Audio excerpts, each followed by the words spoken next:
शैतानिर्रजीम बिस्मिल्लाहिर्रहमानिर्रहीम अस्सलाम वालेकुम टाटो बच्चो क्लास 8th पोर पदमे चैप्टर खाके वतन आज अमिक क्वेश्चन तक वो अमिक दोम वो ब्या चैप्टर अत वन सिगरेट नोशी की तबाहकारियाँ।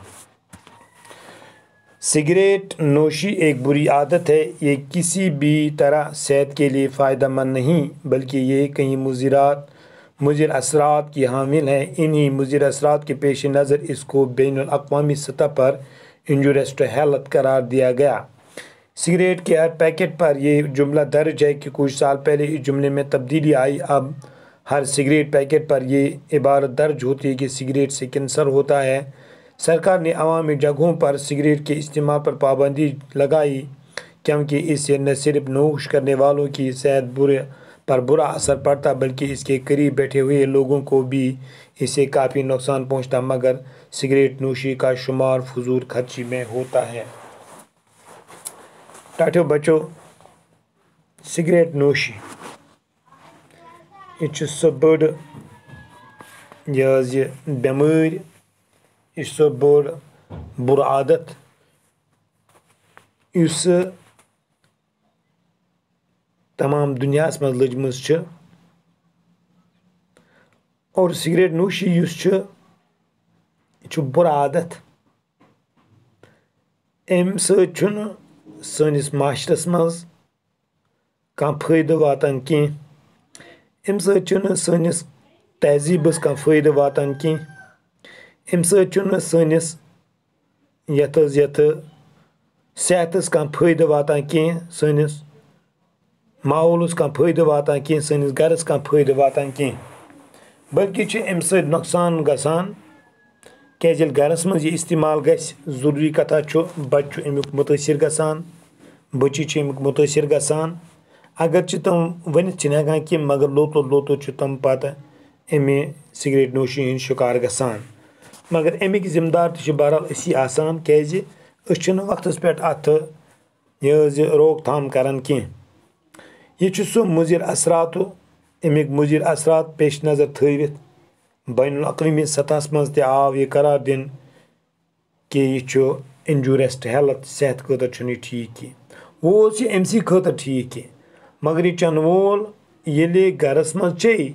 जरूरी कथा अत मज अम सद लकट बच्चे या मोल या मोज या बोय या बेनी या कुन शुर अम तत मुतासर गसान यह क्या चमान अत योतान मज योतान बह अमुक मज वुच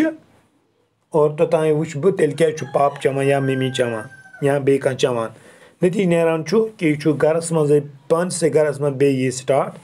करान। सिगरेट किस पैकेटस पे यह जुमल दर्ज कह वरी ब्रोट आय अत जुमलस मज तब्दीली प्रत कुन सिगरेट पैकेटस पे यह दर्ज कि सिगरेट कैंसर गसान गो लंग कैंसर गसान क्या अमिस निकोटीन लेवल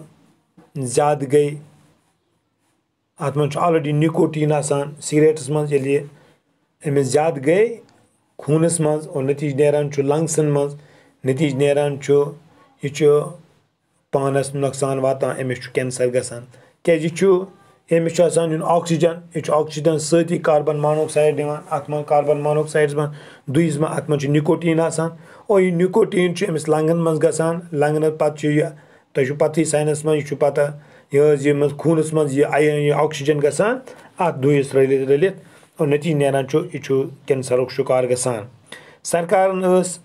अवामी जायन पे सिगरेट चन पाबंदी कर्म चाहे हस्पताल यस्तन चाहे बाजार यस्तन चाहे स्कूल यस्तन चाहे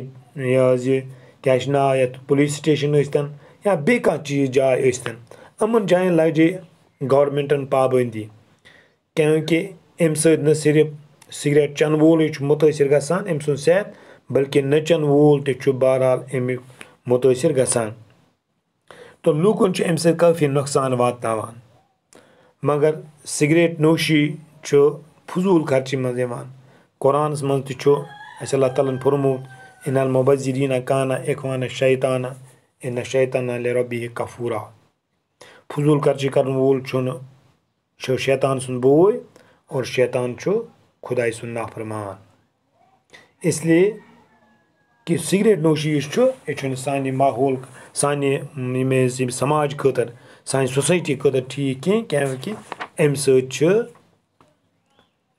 सैनिस